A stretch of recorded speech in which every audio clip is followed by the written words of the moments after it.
Yub nub, you choppy yub nub. Told me to be cheeky, ganoop dog fling, oh I.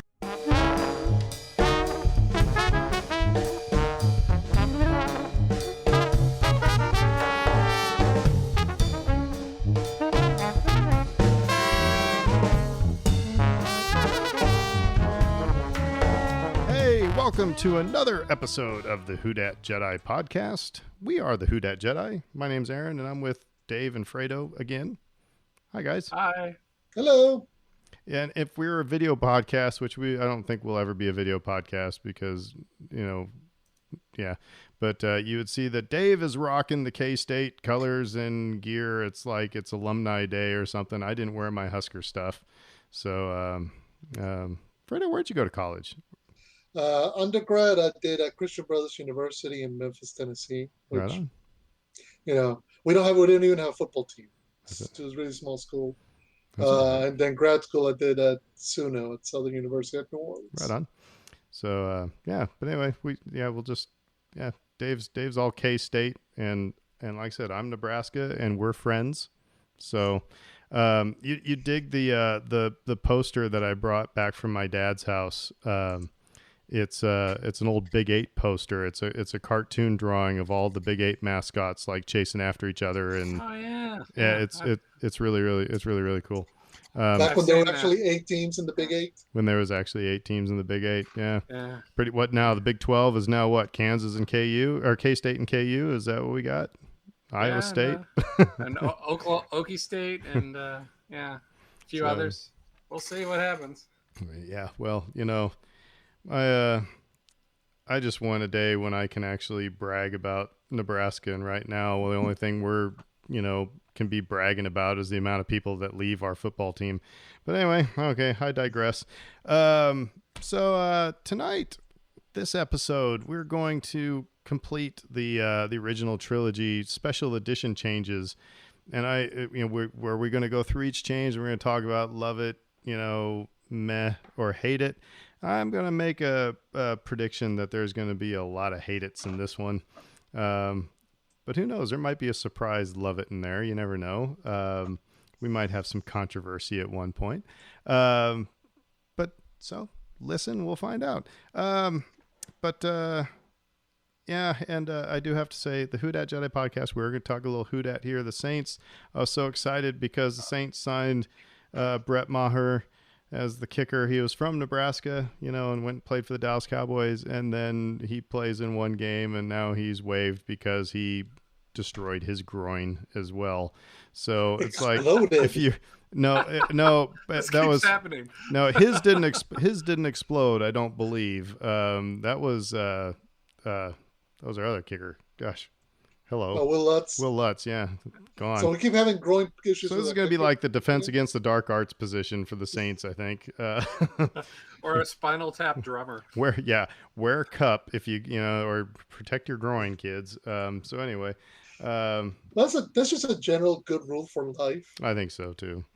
We're willing to stand on that as the Who Dat Jedi, protect your groin. Yes, protect the groin. Episode 10. All right. So, but anyway, okay. Well, it is what it is. So good luck to both those kickers. Anyway, all right. Well, let's do some trivia and get us into some Star Wars stuff. Enough talking about the groin. All right, Dave, we're going to start with you. I have to go with the rule. First one I see. So here's a softball to you. Who explains to Anakin space is cold? Padme.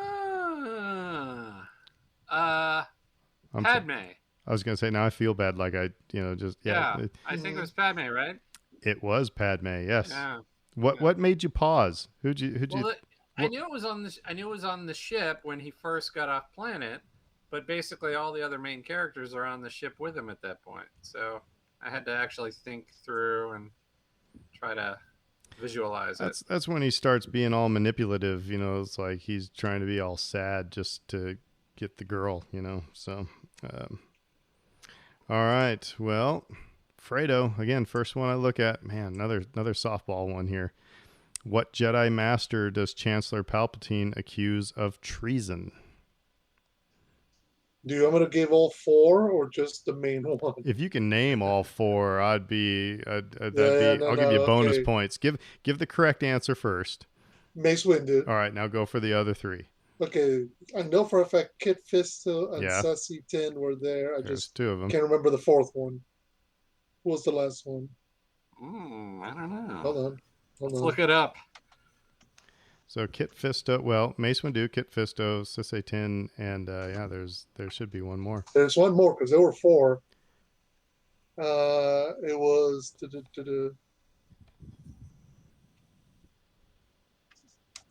hold on, no, by the way. And Bob. Bob the Jedi. All right, while you're looking, I'll read my question here so we don't have dead air while Fredo's Googling. What duo, quote, must never again leave this city, according to Vader's initial deal with Lando? Well, that would be Leia and the Wookiee. Yep. So, but they say Chewbacca. So that's Chewbacca and Princess Leia. Makes you wonder what was going to happen to C-3PO. Was he just going to melt him down? I don't know. Did he remember Trivia? Okay, so Kit Fisto, Sassy Tin, Agent Kolar. Oh, okay. Yeah, of course. So, like I said, I had three out of the four. Of course. I did not remember Agent Kolar. All I remember him getting stabbed, going, oh! Agent Carter? No, not Agent. No T. Which, by the way, we didn't really talk about this. So, just daughter number 3. Just like 2 minutes here, guys. Marvel, What If? The first episode. Fun. I liked it. It was really good. I dug it. I thought it was cool. Dave, what'd you think? Yeah, I mean, I think I like it in concept better than practice. Like, I'm not sure how I feel about the animation style. See, and that's the thing that I dug about it. I said the thing that I liked it, they animated it like a comic book. Mm-hmm. It was very much like a comic book. In this age of when you can do so much, and Clone Wars is taking it to like a 3D almost, but it was very much comic book. So I thought that was cool. I thought that was a cool choice. But you disagree slightly, or you're ambivalent about it. Yeah, kind of meh about it. But I like the story and I like that concept behind the show, and so it'll be entertaining to continue to watch. I don't really have a huge complaint there at all. You know what does bother me though? What? It bothers me when you have the actual actor voicing and you can't tell.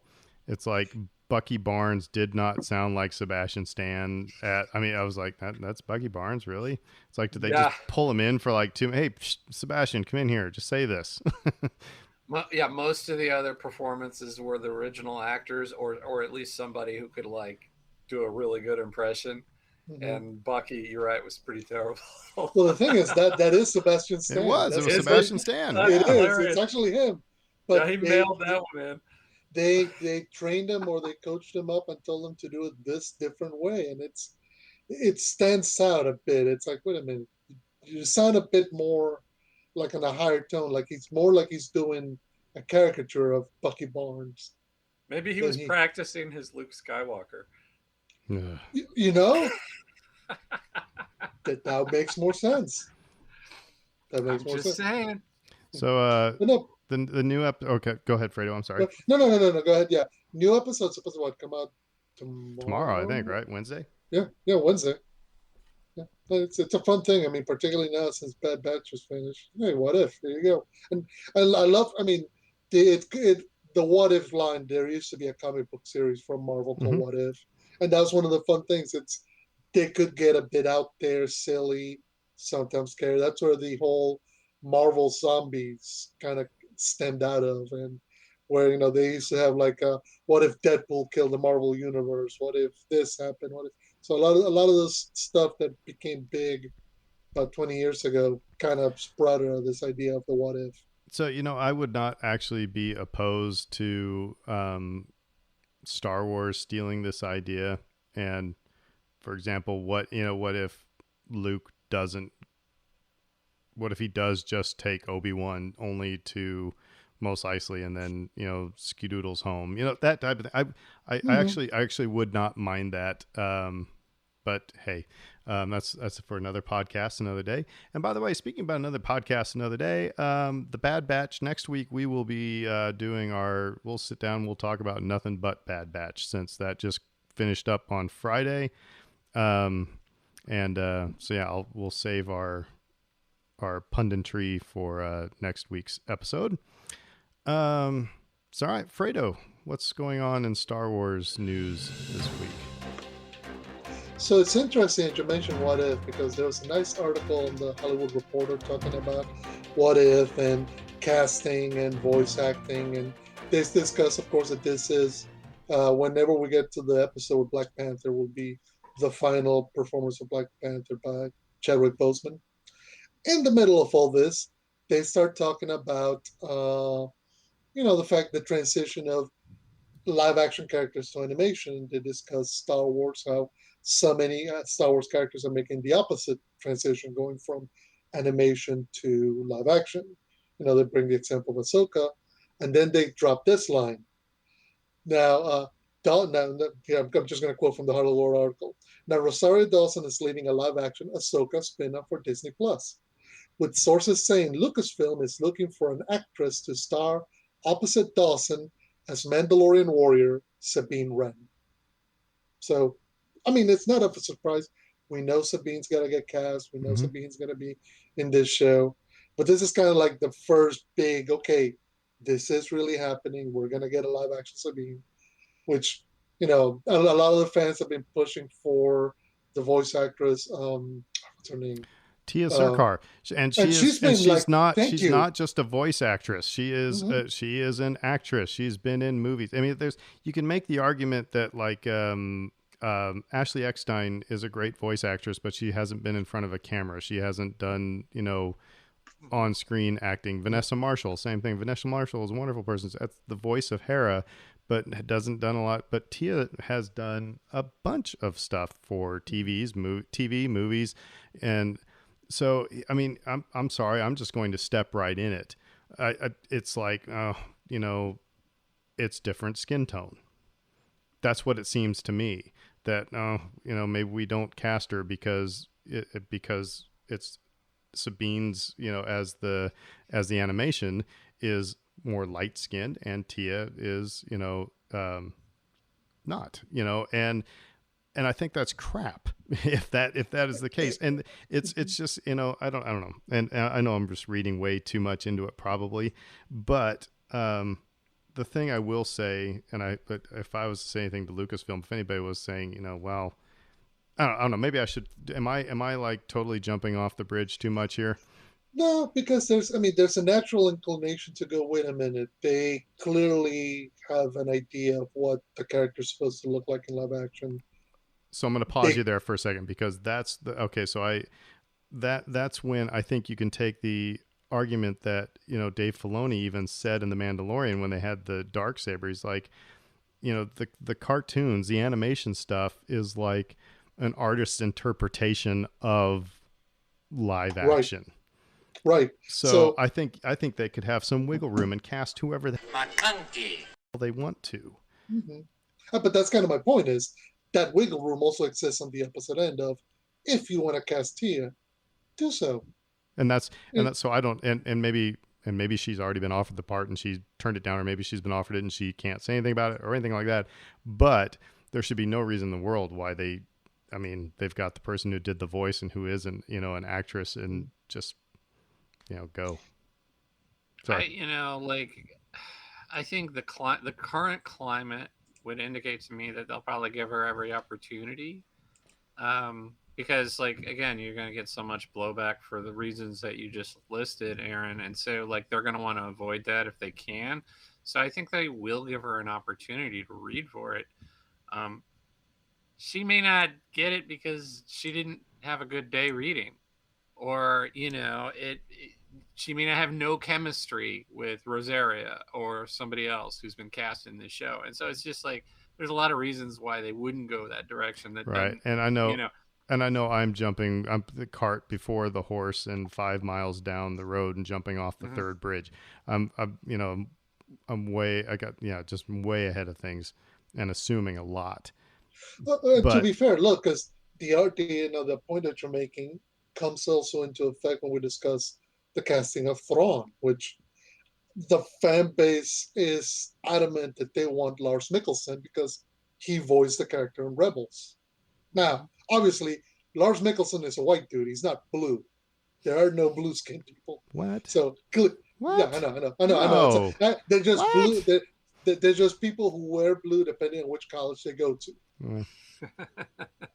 But that being said, it's more on the lines of former president was orange. Well, just saying. Yeah, that's true. That's true. No, but I guess what I'm trying to say is the idea that because they have Dave Filoni and the guys doing Star Wars, they have an idea of what they want for the character in live action. If the actor who voiced the character in animation can fit that role, and you want to give them the chance, and they want to say yes, cool. I think one of the smart things that Filoni has shown is, and Star Wars have shown is, they get the casting basically right. Yeah. Even when the actor comes back and you go, wow, but by and large, they get the casting right for the role. Yeah. No, I would be on board with her, with Tia Sircar being Sabine in live action. That's one I would not have an issue with. Yeah. And again, I do, because it's like coming from animation to live action. Like I said, I'd liked it hearing Dave Filoni say that you basically got some wiggle room because it's an artist's interpretation of what happened in real life. So, you can get around some of that. And I like that gives them the freedom to do what they want. Right. But then they have, with great power comes great responsibility. Right. So you have to then use that for good and not whitewash everything. Right. To your point. And so, like, we're going to be watching with great interest, as the Chancellor said, we want to make sure they don't whitewash this character. Now, one other thing I was going to say, I just looked up Tia Sircar's age is 39, and I'm thinking, you know what? I would love to have an adult, because we got to see Sabine in Rebels as a young woman, a girl and then a young woman. This is supposed to be the character, grown up, mature. If you cast somebody younger, you could get some of that element. But I think casting her at this point in time in her life, maybe she could bring a bit more maturity, and it'd be interesting to see the character that she's lived with for so long now in a different point of her life. Yeah, I think with the voice actors, from Rebels and Clone Wars and stuff like that, coming in, the possibility of live action, like I said, I think if they have the voice and they have the acting chops in front of a camera, then I don't see why you would even, because it's like, half the time half the time Sabine's going to be wearing a Mandalorian helmet anyway, and even if it was, and the person who would be Hera, if that's going to be in any, show sometime, is going to be a green Twi'lek. So it's like, I'm just saying if they've got the acting chops and they did the voice, then cool, but if it's just a voice, for example, Ashley Eckstein, I have nothing against her, but could you guys, that I couldn't see that Ahsoka role on, I don't know. Anyway, it's like you said, it's another point against or for an actress or an actor getting that role. It's like, are you used to doing live action? And if you are, then that's something that you're going to have, but be better equipped to do well, and you're going to get more consideration. I get that argument. I think what I'd like to say is that the reason that it's fun hearing us get kind of fired up about this, because we care about those characters so much. And that just tells you like how successful Rebels was as a series. So if anybody's listening to this and hasn't watched Rebels yet, you need to watch Rebels. All right. So real quick, we're gonna take a little detour, because you engaged us on Twitter about, or somebody did. They reached out to us about ranking the animated series. Mm-hmm.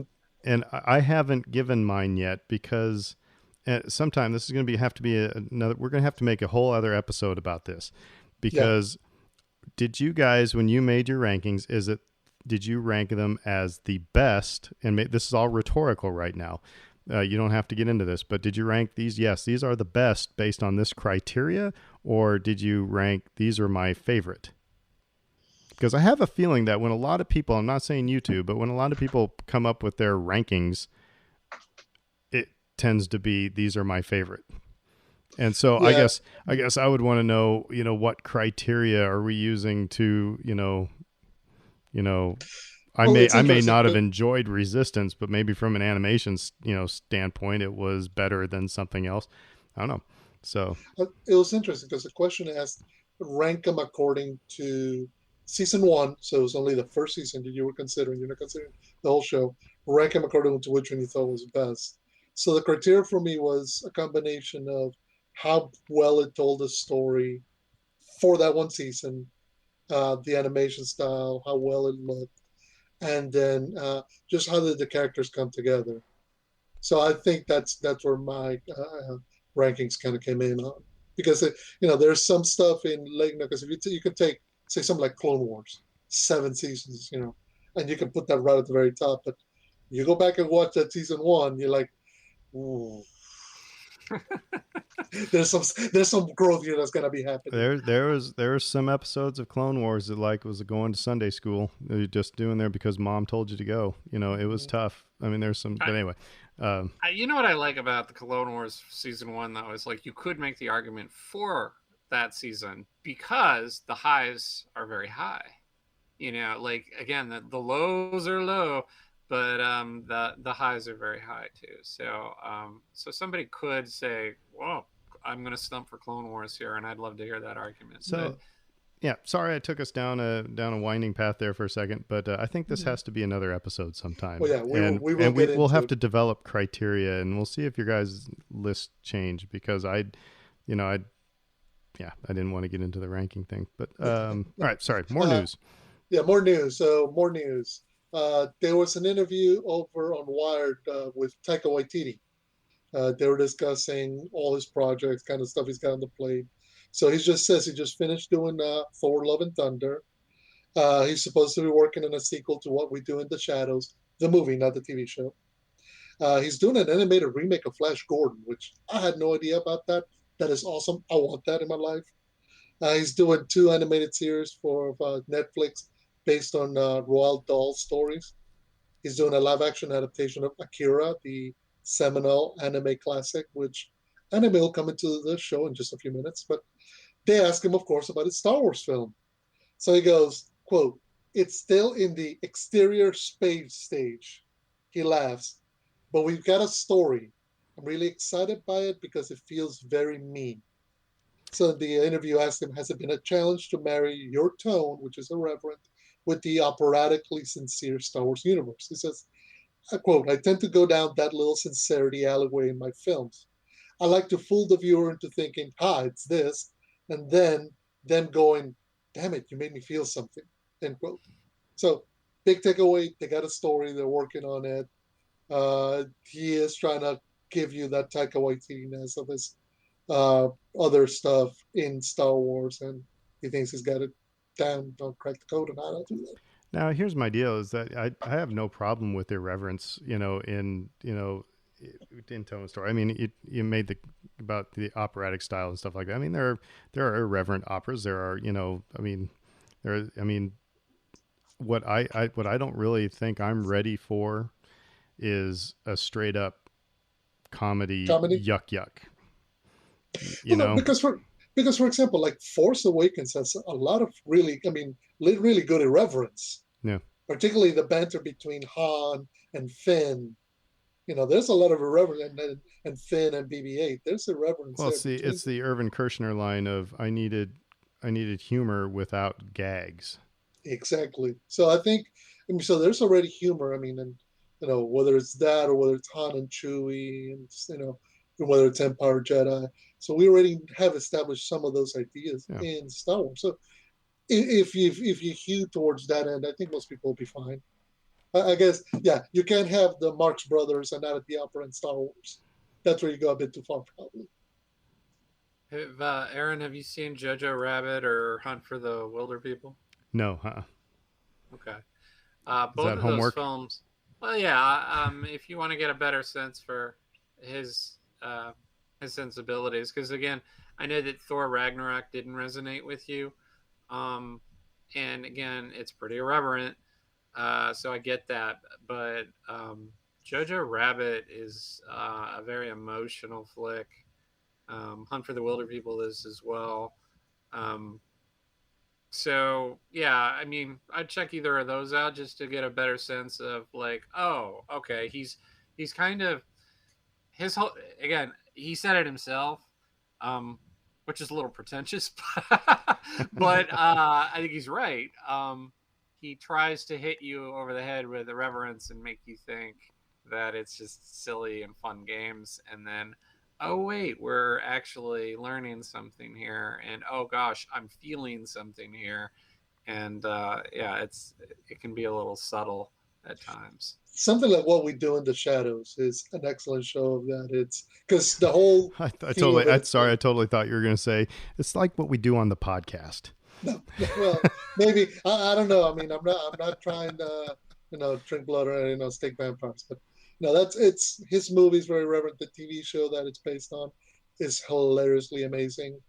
If you ever see Mark Hamill makes a guest appearance in it for a few episodes as a very operatic 19th century vampire, and he is just hemming it the heck up. So I would recommend something like that to get started. I love Jojo Yeah, Rabbit because Jojo Rabbit is really good, but when it gets heavy, like it gets heavy because it gets really heavy. it, What we do in the shadows is just really really funny. I'm not going to say that it's as funny as Animal House, Aaron, but Ah, good. Okay. it No, can the be very funniest funny. movie since Animal House. You know. or The Yeah, Hangover. It's probably not the funniest movie since The Hangover. Probably. yeah. I can't beat the Hangover. Last bit of news then before we get into the extended editions is we got a trailer drop today for Star Wars Visions, the anime-inspired short animation series coming to Disney Plus. They officially announced it's coming out September 22nd, which let me check the calendar just to make sure it is this. While you're checking the calendar, I'm going to say just I went from Yep, Wednesday. I could have really given a hoot about it to I'm intrigued when we had that little behind the scenes type of thing, and now I'm looking forward to it after seeing this trailer. So I've the pendulum has swung with me on this one. Yeah, it's really good. Like growing up with anime, I mean, it's just funny growing up in a crowd. We used to get a lot of Japanese animation. I mean, everything from Speed Racer to Robotech to everything like that, and then here just getting more of it. So see, I always gone Star Wars anime. It makes so much sense because there's Mhm. so much Japanese That's the way a lot influence of in Star Wars. The Marvel comics when they first came out looked Mhm. with that sensibility. Really, I mean, it was interesting. I don't know, but no, like I said, I swung after seeing this trailer. I was like, I'm really looking forward to this now. I remember the Animatrix when that Mhm. came out, Yes. and like right around when the Matrix sequels were coming out, and just thinking, well, this is a fun marriage. I think it's a good marriage, and then watching the Animatrix and thinking, wow, yeah, that was a good marriage, and that was my initial thought with this was like, yeah, of course this should work. If you give it the time to nurture it and develop it the way that it should be, and you get the right people associated with the project, it'll turn out great, and it's looking like it has turned out great. So I'm excited for it too. Yeah, one of the wonderful things about animation is that it allows you to do stuff that you really can't do live action without either tremendous cost or tremendous risk. Mm-hmm. Animation just lets you flow, and you can depict a great sense of power and scale and speed. That again, you start doing that stuff in live action, and it looks janky and it looks kind of weird to our eyes. So doing that, or an anime is just famous for doing that. Everything from Dragon Ball Z through My Hero Academia, you have all that. So putting it with Star Wars is just, it's like peanut butter and chocolate coming together. You know, Fredo, too, the other thing is that animation, look at Pixar. and look at how they're able to sort of tap into people's emotions in a really affecting way. Like I cry my eyes in a out. short amount of time too, like in a Yeah. 5-minute 2 short. minutes. Yeah. Yeah, and I'm like bawling watching some of these movies, and I'm thinking like I could watch, you know, a live action film and not have as deep an emotional connection to the material as I'm having watching this. And so the medium itself, I think, is just, it can be just extraordinarily powerful. And so I always I mean, we're probably preaching to the choir with most of our audience because we talk a lot about the cartoons, animation on this show. But I think like if you haven't given some of it a try, you should probably give some of it a try because it can be really, really good. Absolutely. Yeah, it's a medium for telling stories, and if you got a good story, it doesn't matter what the mechanism is for giving it to you, you will eat it right up. It's the simplest thing. It doesn't, people get, oh, it's a cartoon, it's whatever. No, if it's a good story, people will follow it and they'll latch onto it. That's the crux of it. So, anyway, so yeah, that drops up Wednesday, September 22nd. So they said 9 episodes for season 1. I believe they already agreed to do a season 2. And so, they're going to drop them all at once, I believe. So this is not going to be a A 1 week weekly? at a time. So, yeah. So it'll be okay. I'm staying put for the next 3 days until I watch them all. Well, they're probably going to be what, like about, and that's it. We don't know what the time We don't is know. on any of We these. don't know. So I mean, yeah, you I could mean, be you done in a I half mean, hour. I mean, if you do something like what Dave was saying, like the Animatrix was about 3 hours, because some segments were 4 or 5 minutes, some segments were like 10 minutes, so it could vary tremendously. Again, depending on the story. Yeah.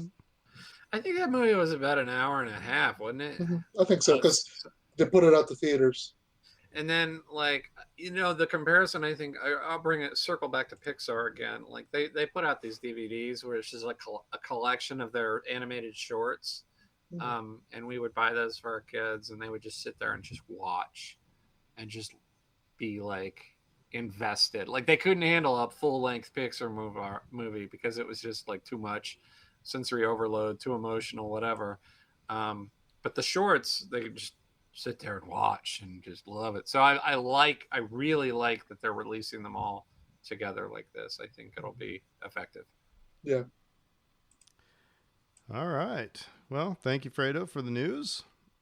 And let's get on to Return of the Jedi Special Edition. And here's where Dave supplies his Jedi Rocks.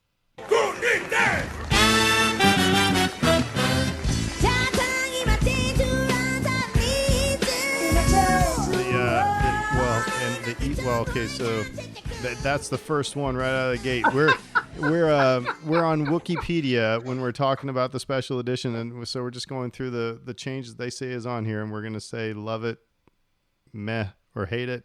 And the first one out of the gate is a new Max Rebo band musical number. Jedi Rocks replaces Loppy Neck. And Ula is now accompanied by 3 backup dancers. Some other footage is added from the extended music video of Loppy Neck. I hated this music video. I don't know. I hated every ounce of this. Every ounce. I just hated it. Every ounce of film footage of it. Yeah, I'm with you. I think the thing is, whereas some of the other changes were done to fix stuff that was degrading or stuff that couldn't match the technology at the time in 1977 or whatever, this is the first time that I think they've literally made something just to see how it would work in the movie. We were talking last week, a lot of this stuff was done as a precursor to see if they could do it for what would become the prequels. This is the first step that I go, oh, you put this in to see how it would look in a big screen when you do this as Nadia. And it's just, oh my God. And who is this guy that they had to end? The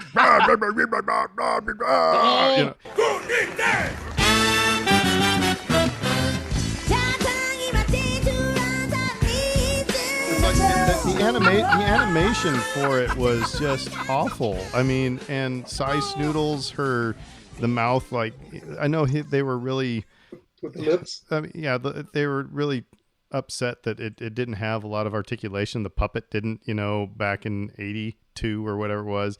And so what they have to, okay, now we can, George, and they have this, zoom in thing, but and the backup dancers and Boba Fett flirting with the backup dancers is just I like Boba Fett flirting with the backup dancers. that didn't bother me as much, I guess, but I mean the rest of it did.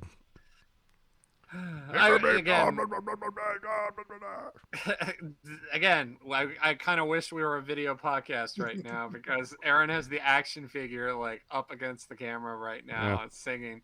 And the frog playing harmonica. I mean, sorry. Okay, so we've talked about the difference between watching this the first time in theaters back in 1997 versus watching it on subsequent viewings. This one was weird right from the get-go.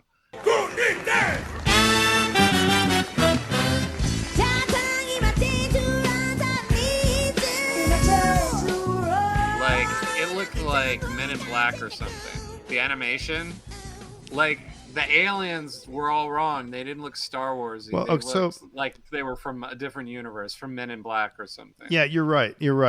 I would agree with that 100%. And here's the other thing. Okay, so it's not because they changed it and I was 10 years old when Return of the Jedi came up and says get off my lawn thing. But if you think about, come on guys, we live in New Orleans where where the mob got its start, for crying out loud. And so the mob boss, the jazz band that's going to be playing in the mob boss's hangout is not going to have a full, horn section. It's not going to go, and have a beating the crap out of a bunch of drums. It's going to be a small combo of a bunch of nondescript guys that know that we're going to go play jazz for the mob boss. Don't say anything, just play the gig and we get out, So it was too over the top for for Jabba's Palace too, because that's the other thing. It's Jabba's Palace. I mean, they make it. I mean, the introduction, all the scenery is dark. It's grimy. It's menacing. It's foreboding. The whole idea is this place, you enter it, you may not walk out. But in the middle of that, hey kids, let's stop and have a dance number.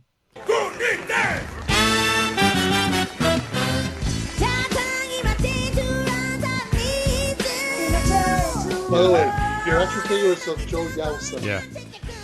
So, okay. Aaron, you're right. The logic's all wrong. The logic's wrong with this because it's like half a second later, Ula falls into the pit, which underscores the point that you're going to die if you give a terrible performance, so they're going to be muted, right? Yeah. They're going to be like, playing very tight. So, I didn't like that at all. But so the next one, you referenced it here. The next is we have a new shot of Ula was added showing her getting up inside the Rancor's den and screaming. And they actually used the actress from that played Ula in 1983. So Femi Taylor, I think is her name. They actually used her, 15 some odd years later, reprise that. I actually didn't mind this. However, I will say it's kind of like the Wampa problem I had last week where I didn't need it because we saw her go down in the pit and then you heard the scream, you knew what happened. It's one of those, it's very that Hitchcockian thing. But like today's point, it's like now we can actually, show a little bit more. And so I didn't mind it, but I didn't need it. I like it just for the fact that the talking point that you mentioned, that I know that talking point, it was on the internet. It was on like the message boards back then. Like if you want to learn what geek discourse was on the internet back in 1997, we were talking about Ula.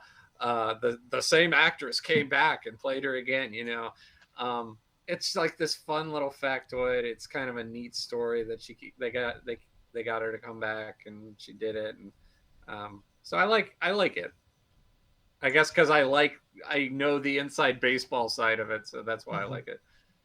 Yeah. In terms of just adding that extra little scene, I'm kind of mad with it. Like I said, it's not bad. There's nothing wrong against it. Do I need it? No. it's interesting. I mean, it's amazing. Look, one will come back and be like, "Hey, yeah, 20 years from now, I still look as good as I did back then." But yeah, no, it's not something that I'm going like that change made the scene better. So we mentioned this one a little bit earlier. Boba Fett is briefly shown flirting with Rystal Sant at Jabba's palace and walking past Jabba. So a couple Boba Fett shots here. I mean, I know I railed on it. Yeah, it doesn't bother me as much as other things. But it was just kind of like, hey, we've got the Boba Fett costume. Let's just show more of him because everybody likes him. So I'm kind of meh on it. I'm not over the top. I'm not really ticked off by it. I like it. Okay. Yeah. Well, one of the things that I like more Boba Fett. It was better than him breaking the fourth wall in A New Hope. It was better in Return of the Jedi than in A New Hope, because I didn't like it when Boba Fett stopped and turned and looked right into the camera. Here, it's him being who Boba Fett probably was. Yeah, so keep going. I'm sorry. None of us are Boba Fett stans or were, and now like we kind of like him more, I think, in light of what's happened with The Mandalorian. But I think like for people that were huge fans of his, just the fact that they got like a bone thrown their direction, I liked that. I didn't like it happened in A New Hope, and then again happened here. So yeah, I'm in favor. I liked it. Yeah, I liked it as well. Again, it's a small one, so it doesn't call too much attention. But I like the idea of, okay, they're not just like, we're not just seeing the characters on the clock when the camera's looking at them. This felt more like hey, the camera took a shot and caught Boba Fett flirting with a backup singer. Okay, Right. cool. That's the kind of thing somebody like Boba Fett would be doing in Jabba's palace. So it's a small moment. It doesn't detract, and if anything, if you like him, hey, a few more seconds with him is to the good.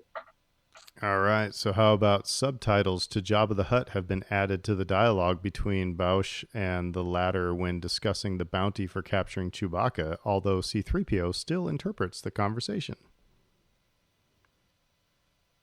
I mean, did I need the subtitles? I mean, 3PO's there interpreting, and this is one that just kind of makes me upset, because I remember 10-year-old Aaron did not have any problem, you have Jabba going, and then C-3PO said, he said this. And I was like, okay, got it. It was like, why do I need the subtitles now? So anyway. Right. I don't know. It seems to be, it's kind of like have you guys seen Spam-A-Lot? The musical version of Holy Grail. Yeah. The thing that drives me crazy is because one of the funniest lines in Holy Grail is when King Arthur says to God, good idea, O Lord. And God says, well, of course it's a good idea. We thought that was so damn funny as kids, because we were walking around going, yeah, it's God. Of course he's got good ideas, And so in Spam-A-Lot, in the musical number, they say, good idea, O Lord. And he says, of course it's a good idea. I'm God. So they had to explain the joke to the American audience, apparently. And I remember seeing this live going, you got to be kidding me. And so it's like this. It's like, why do you were 10-year-olds really confused in 1983 and we had to put the subtitles in? No, they weren't. And I wasn't a Mensa student. It's like, I don't know. Anyway, get off my lawn. Okay. Dave? Meh. Yeah, I remember you said meh. So it didn't make him as mad as me. How about an added scene on Tatooine of a herd of banthas before heading to the pit of Carkoon? I was okay with this. Yeah, I guess I'd say like meh to like. Just it's a little bit more of like world building. Yeah, that's unnecessary, but it helps a little. So positive. Yeah. I liked it just because it added a bit to the idea of they're actually going in, a bit away from Jabba's palace. This isn't just we all hopped up on a sail barge and the two went into the backyard. Yeah, exactly. We just drove around the block and they're the pit of Carkoon. No, there was a bit of distance. But this is one of those ads where it's not totally in your face, and it was from a distance. It like Dave said, it's world building. It's adding to the ambiance of it was just subtly done. It was well done. So, Right. all right, now let's get into it. A revised version of the Sarlacc at the base of the Pit of Carcoon, which features a beak-like mouth and extra tentacles. It was the Little Shop of Horrors. I remember thinking Feed me, that. Seymour. That's exact. So The beak. I am not a fan of this at all. Okay, let me split it up. If it Okay. was just the extra tentacles but no beak, would you have been okay? I would be fine if it was So it's the beak that's the issue. actually, yeah, it's the beak. It's And the it's the beak. beak that makes all the noises. Well, I mean, because I guess I don't know. I don't know. Mhm. It just it reminded me too much of Little Shop of Horrors. It just I don't know. Again, it's like, does it make it that much more foreboding or threatening? I mean, it seemed like an awful thing in 1983, and I didn't think that they needed. I mean, the extra tentacles and moving around, that's cool, that's fine, but I don't know. So now I think it's just, so what is it? Is it this hand puppet that lives in a spiny hive or something? I don't know. So I'm not a fan. Fair. Counterpoint. I like this, and I think what does it for me and why I like it is that it makes the threat a little more um, active instead of passive. Like the original cartoon, if you fell in, you were dead. But the the tentacles were sort of a factor, but barely. Like it got Lando, and that was it. And then they got away. I feel like having the beak, like reaching for Lando in that one shot where the thing's like pulling him Yeah, it makes it a in, little bit more like and you, Jaws. Yeah. and he's like, it's like he's coming up after him. I felt like that added a little extra oomph to But that one scene, when you look and at I this liked it. picture on Wikipedia, does it make though the Sarlacc look smaller? Because, Mhm. again, it makes it seem like the Sarlacc is the thing that's coming out of the middle of all the spiny things, and before I envisioned this huge beast underneath. So anyway, but I mean, your point is well made, Dave. That you're right. It does add a little bit more of the killer's coming to get you type of a element to it. I don't think it's perfect, but yeah, I overall I like it. I also, but again, like you're saying, it's like its head is inside of its mouth. I mean, I don't know what's going on there. It's got its butt and it's got a mouth. No, Yeah.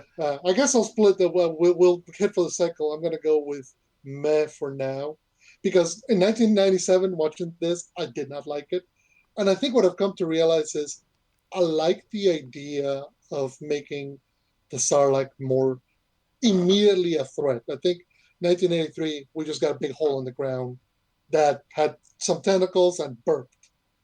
And I always thought that was the mouth. So seeing the beak kind of gave me a better representation of what it was. I just don't think the execution of the CGI came anywhere near where it needed to be. See, I mean, But, the whole thing with this is it's walking of the plank, and it's not like you were walking the plank into the mouth of the Kraken. yeah, what if you It missed was the if beak? you're What if you missed the pirates beak? you made them walk the plank, and they just you left them in the ocean to drown, and maybe a shark would get them, but it's probably they're going to drown. And so yeah. Anyway, but that's all right. So I think we have the That's yeah, no, I mean that's fair. It's a good point. Yeah, no, Yeah. and realistically, again, it goes back to they try to add something extra into this. Whether or not it was necessary, again, that's the decision they made. I think it's the execution that hurts it, because you could have designed any number of things for this thing, and maybe made it more of a threat, made it look better. I don't know. Maybe Well, put more teeth. we're still only on Tatooine, so let's keep on pushing forward here. When the skiff Han and Chewbacca are on is shot at from Jabba's barge, it now rocks to the side and forward rather than its original forward tilt. I'm just gonna say meh. because Meh. I mean Meh. that seems like somebody who's watched Return of the Jedi more than about anybody else in the world that noticed that. Some CGI ropes have been added around Han's ankles as he hangs onto the skiff by his feet. I thought it was Chewbacca that was hanging on to them. I always thought so Yeah, too. yeah. No, Chewbacca's hanging on to him. I mean, like maybe there are ropes there. I've never noticed them, but just reading this kind of makes me angry Yeah, I would agree because with you. like you understand what's going on. He's dangling. Right. Chewie's trying to save him. He's trying to save Lando. You get it. There doesn't need to be ropes there. I don't get it. All right. So how about in the original version where Han is about to shoot the tentacle that is grabbing Lando, Han says, "It's all right, trust me." In the special edition, Han says, "It's all right, I can see a lot better." I see now I remember the original saying, "It's all right, trust me, I can see a lot better now." I heard a combination of that. I think they took a different take that, and I don't like the new, I don't like how the new one flows. I've always remembered, "It's all right, I can see a lot better." I'm going to go with not liking this because I like the idea of it. It's all right, trust me, because of the characters. But Because you're again, talking- in the original though, it's a combination of both these things. So I'm taking issue with the Wikipedia's thing here because I Right. think because it's kind of it tapers off at the end. It's all right, trust me, I can see a lot better now. You know, it's you can barely hear it, but anyway. But I agree with you. I like your thought there, Fredo. I actually think you're right. Mhm. I don't think think so. I don't think you're making that up. I remember that as well. I wouldn't be. I agree. I think the line was there, but it was quiet.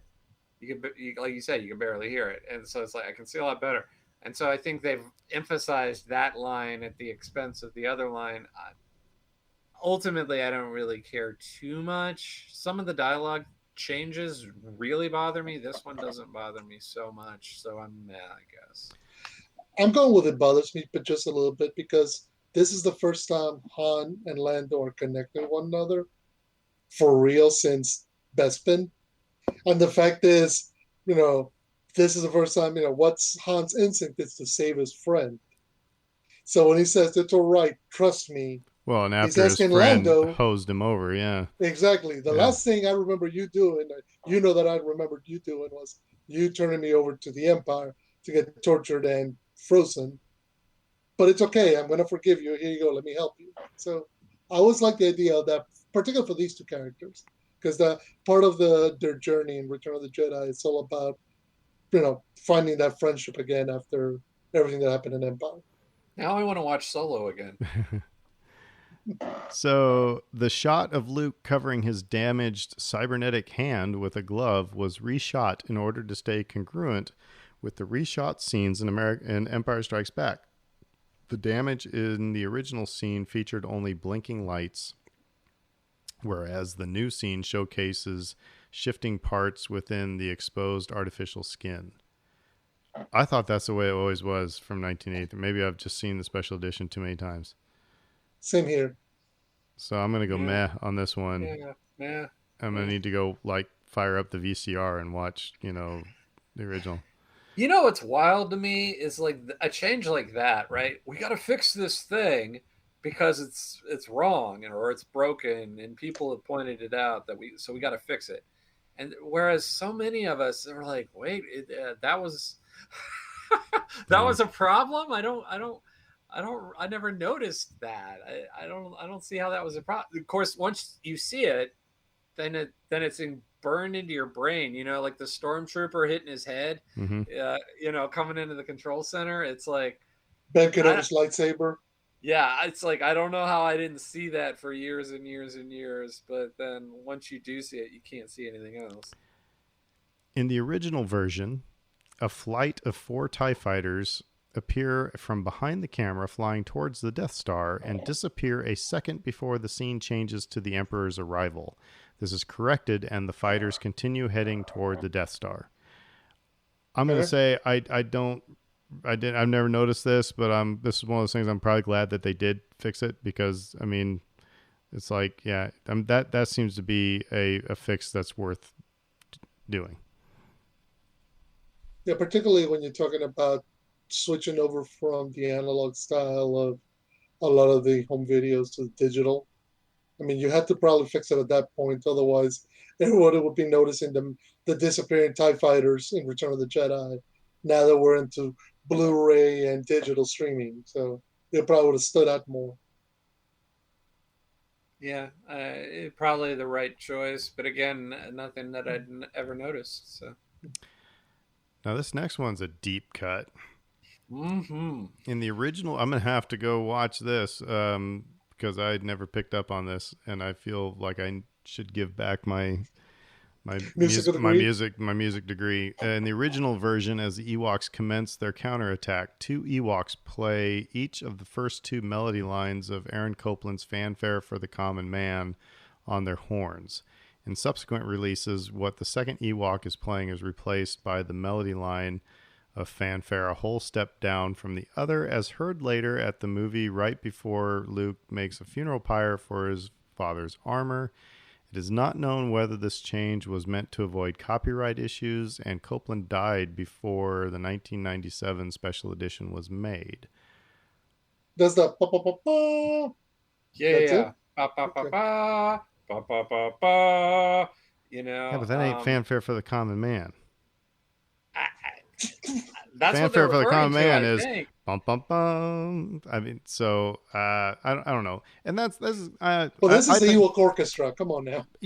but you're talking also about three notes that are like in a certain intervallic relationship. It's like I could pull out many songs. Like if you watch Name That Tune, I can name that tune in three notes. You play three notes. Fanfare for the common man. No, I'm sorry, it's such and such. You know, Smoke so in the water. I'm calling shenanigans on this one a little bit. I want to go, like I said, I want to fire up the VCR. I want to go listen to this and see if it's fanfare for the common man. But yeah, I don't know. So I'm not even gonna rank this one. And then so yeah, I'm just gonna skip by it because I'm gonna call shenanigans. Homework. Yeah, as with the destruction of the first Death Star, the second has been given a shockwave ring. I was fine with it. Yeah. Once you made the decision to add it in the first one, you kind of had to add it for the second one. I did like that this one went across the horizontal plane as opposed to vertical, like they did for the first Death Star. So slightly different, but yeah. They maintained the essence of the Death Star, the original explosion, because like you can see it kind of emanating from the center of the structure and then come out and then it blow apart. And I just always loved the way that blew up. We talked about this on Mhm. the other episode. Yeah, it's they pretty much retained all of that and then just added the ring on top of it, and so I'm okay with it. Which, one thing I always liked was the visual effect of the explosion seen from the forest moon. Yeah. Yeah, I was kind of like that. Okay, you can actually see, hey, exploded. Have you ever seen well, I guess it was, I think it was probably Robot Chicken, wasn't it? When Oh my God! yeah, all the Death Star parts are falling down on and crushing Ewoks and setting Endor on fire. Well, we know where it ended up. All right, so That's speaking of, at the end of the trilogy, after the Empire is defeated, I'm going to take this in two chunks here because there are two changes here. One's probably going to be more, well, they're probably both controversial. At the end of the trilogy, after the Empire is defeated, scenes of celebration on Endor, Bespin, Tatooine, and Coruscant are shown. Full stop. If you would have asked me prior to Mandalorian Season 2, Episode 1, this ticked me off a lot. I didn't like the ads at the end of this showing all those other things, but Mandalorian Season 2, when they show when Cobb Vanth is talking about and they're all hanging there basically watching the news and they're showing the Death Star blow up, that was this doesn't bother me as much anymore. So I'm now at a meh. But it just, some of it just looks kind of bad. Now, Rise of Skywalker, dumb as hell. Anyway, go ahead. I like the idea a lot. We talk about it, the idea, the concept versus the execution, because like this is a galaxy-wide conflict, and we want it to show that scope. and we want people to understand that so many people are affected by this thing, and it needs to be just like all encompassing.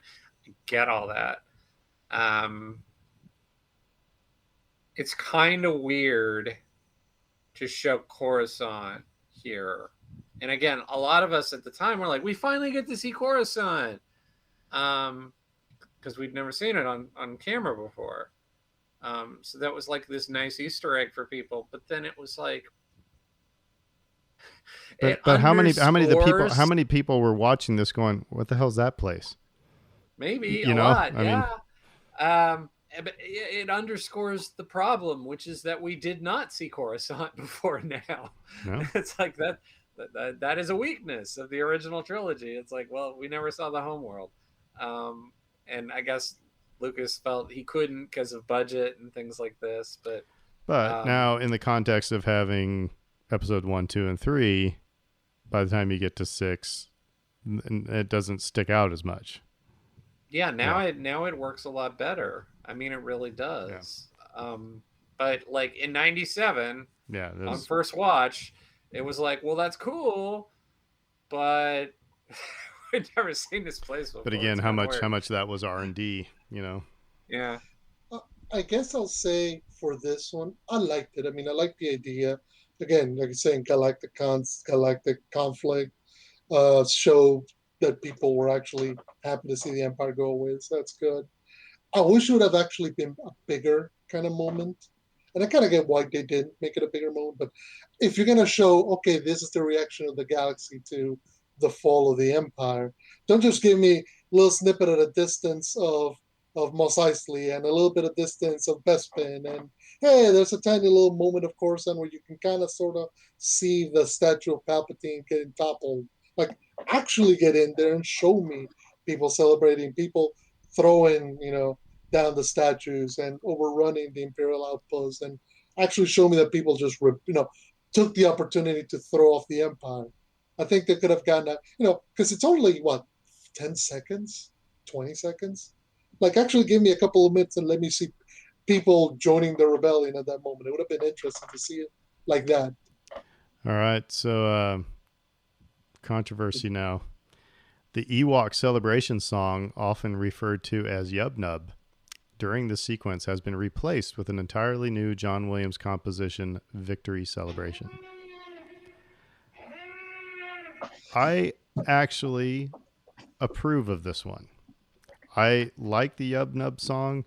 I always thought it was goofy. From the minute I saw Return of the Jedi, I thought it was just kind of goofy. And this seems to be more poignant, seems to be more reverent. It's like, it's a heavy deal. Like, we just got done with the thing, so I actually approve of this one. I know I'm probably going to have people now TP my house. So. No, I actually agree with you. I mean, don't get me wrong. I love Yub Nub. It is a $45 drink at Olga's Cantina, just so you know. But it's also, I like the idea. But at the same time, it sounds dirty too. Yeah, it comes with Malibu pineapple rum, because they have that in the Galaxy Far Far Away. Anyway, we're getting off track. Regarding the change to the Victor, I think the music is much better. It's fitting the moment. Again, if you're looking at this as the grand finale, the final, musical composition, this is the final moment where the music's going to crescendo, or it's going to come down, and we're going to end. To have it end on Yup Nub feels a bit like, that's a weird one. So it seems a little bit like, it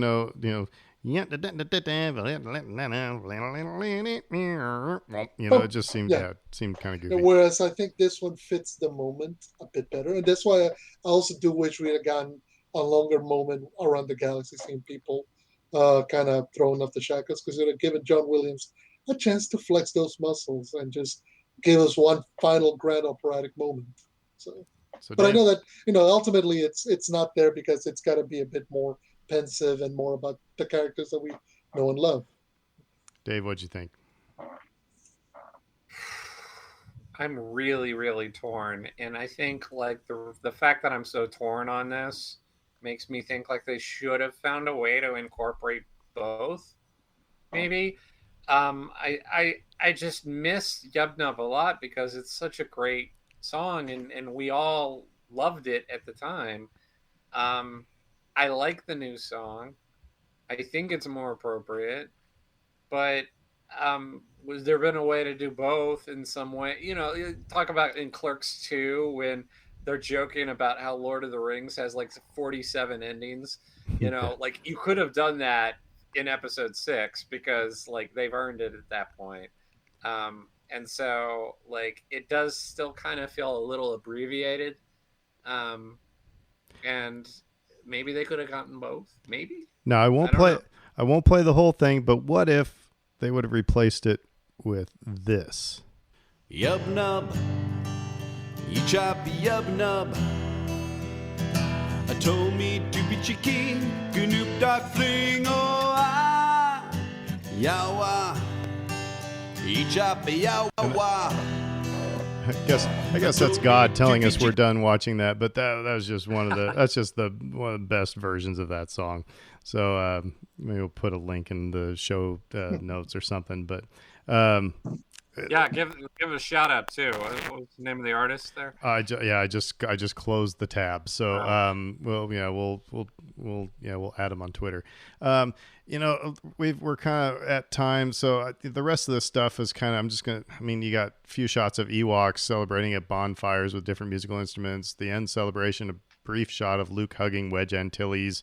The There's big one. James Earl Jones added to the end credits. But here's the big one.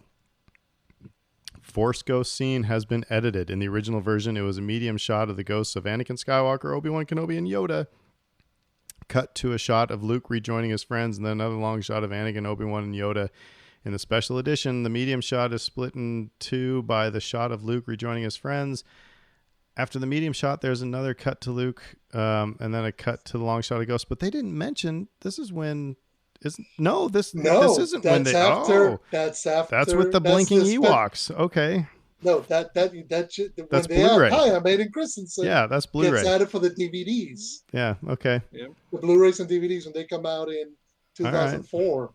Okay, so yeah, we weren't up. That's right, because we hadn't had the prequels yet, so we didn't have Hayden had Aiden not been Christensen. cast yet. He was still in Man, Canada. that's how much it affect. We all thought it was coming, didn't we? Because we were all getting ready.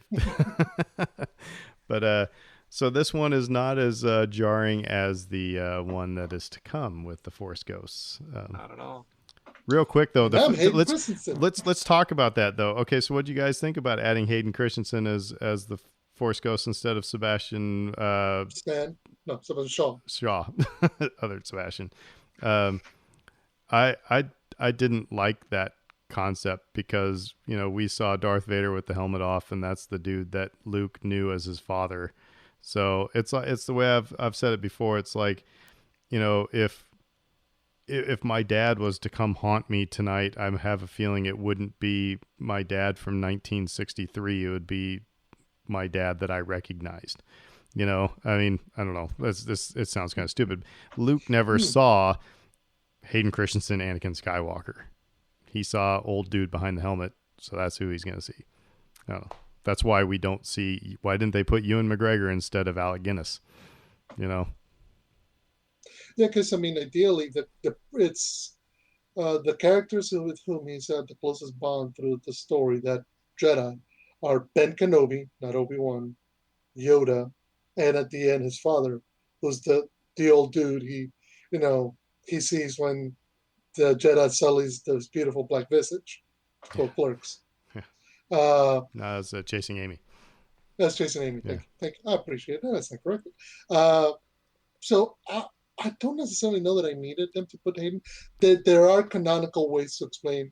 Yes, Anakin Skywalker died when Darth Vader was born. Blah blah blah. No, I like the idea that it was old man Anakin, Force Ghost Anakin, not young. Because otherwise, Obi-Wan's got a bone to pick with. Why can't I be my young, suave self from 60 years prior? I think Hayden's an improvement over what we got originally, to be honest, because what we got originally, it didn't line up. Like the guy, I know it was. I assume it was the same actor. I'm guessing it was the same actor, but he had like a full head of hair, and he's in his Jedi robes, and he looked great. And I'm like, Who are you? that's not Who the is same guy. I guess The that's why guy he I did it. saw fell in lava and was mangled and had scars and looked like Egghead. I mean, it was He was a pale. different guy. So, like, 7-year-old me who saw this movie for the first time was like, who's that? And it was always a who's that thing for years. And so I don't think it worked. I thought correcting it made sense. What they settled on, you can debate. Like, I don't know if it makes Well, and any again, more it's sense. it's the idea versus execution. The execution was not good because they just put because they got Hayden Christensen looking all creepy and like directly into the like, I don't know. He looks creepy. Well, yeah, fair. Yeah, no, like he's got his head down. Yeah, right. Get off my case, Dad. So, well, those are the changes for the special edition. Guess we think they ruined Tatooine for the most part. Well, no, I guess we're kind of fit. I think we're more upset about Empire Strikes Back than we were about Return of the Jedi, except for Jedi Rocks, because that sucks. The horrible thing is this: a lot of the changes were at the time debated. I think Jedi Rocks was the one thing that from day one everybody went, no, yeah, no. I think you're right. That and Hunt Shot First. Yeah, That's of course, true. yes. I think those are the two things that people just were like in violent revolt over were those. No. Well, But yeah, and again, like, to the point of the fans, right, who have been bothered by these changes. I think like what's interesting going back and doing this exercise is like, well, which ones do stand out? Which ones are the ones that we remember? And it's the negative ones. It's not all the little positive changes, like changing the matte lines around the TIE fighters and the stuff like that. Or adding the exploding ring around the Death Star and these cosmetic changes that they thought were making a difference. Yeah, we're making the films better. No, those are the things that don't stand out for people. It's the negative things like Jedi Rocks and Hunt Shot First. So let us know on Twitter or Facebook what you guys think about some of these changes. You can talk about any of them: A New Hope, Empire, or Return of the Jedi. Let us know. We'd like to hear your take on it. Anything else for the good of the order before we sign off? Next week is Bad Batch. Come back next week. We're gonna review Bad Batch and maybe put it into context with some of the other animated series. Go. Maybe Aaron will give his rankings. Maybe. Yeah. One day. Or maybe I'll take it to my grave. You never know. But yeah, like I said, make sure you check us out on Twitter and Facebook and tell your friends about our podcast if you like it. And until then, we will say who dat? Who dat? And everybody have a great week. McConkey.